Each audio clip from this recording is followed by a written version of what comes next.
For much of the year, these fluffy black-tipped ears are difficult to spot in the wild. That's because red foxes are mostly nocturnal. But there are times of the year when they're more active during the day. Between May and July, when their cubs are born, they provide daily insights into their busy lives. A fox's life is quite adventurous, especially at the beginning. So let's take a look at their first year on Earth.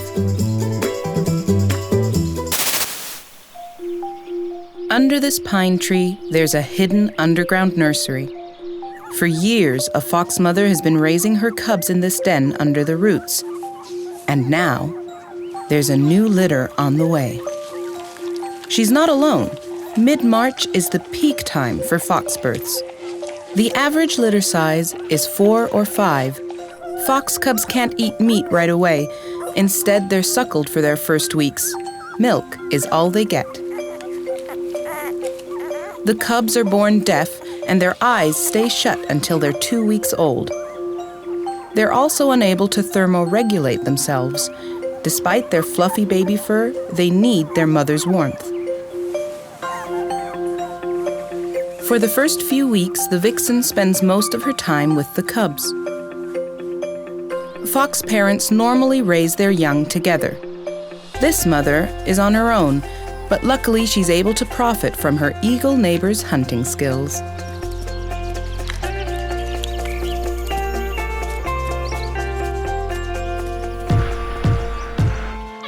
The fox cubs are now 2 weeks old, and there are just 2 left out of 5. They're not yet allowed to leave the den, so their priority is to cuddle, sleep lots, and grow fast. In late spring, the cubs emerge above ground. They're 4 weeks old now, and this is their very first excursion out of the den. They're always under watchful eyes.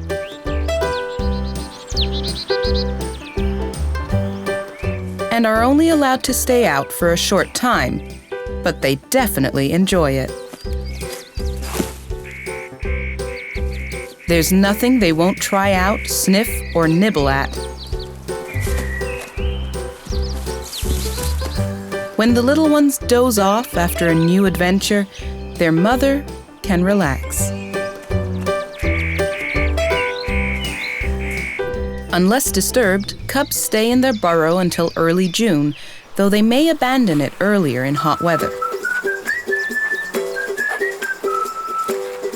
They're now old enough to start fighting over access to food, and sometimes the winner isn't that clear. But no matter who's the victor, both have learned from their mother that they should carry their food away quickly to somewhere safe.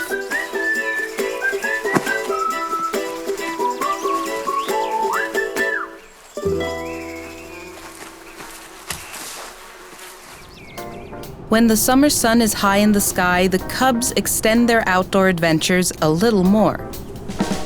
They start to forage for themselves. They tend to go for easy-to-catch prey, such as insects and earthworms, while slowly developing their hunting skills. They still don't recognize much easy prey, but they already know how to avoid becoming prey themselves.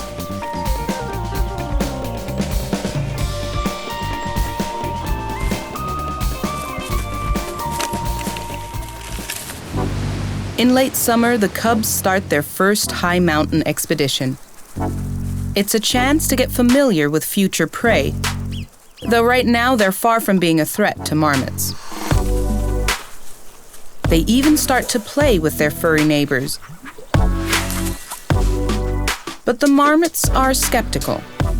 Playing with middle schoolers is not permitted. The 2 foxes finally get the message. They aren't welcome in this marmot club. High up in the mountains, it's getting colder, and the foxes use the time to grow new winter coats in preparation for the snowy season. Now, it's time to make it through winter. The young foxes start to actively patrol their territory. Although red foxes are born deaf, they soon develop excellent hearing.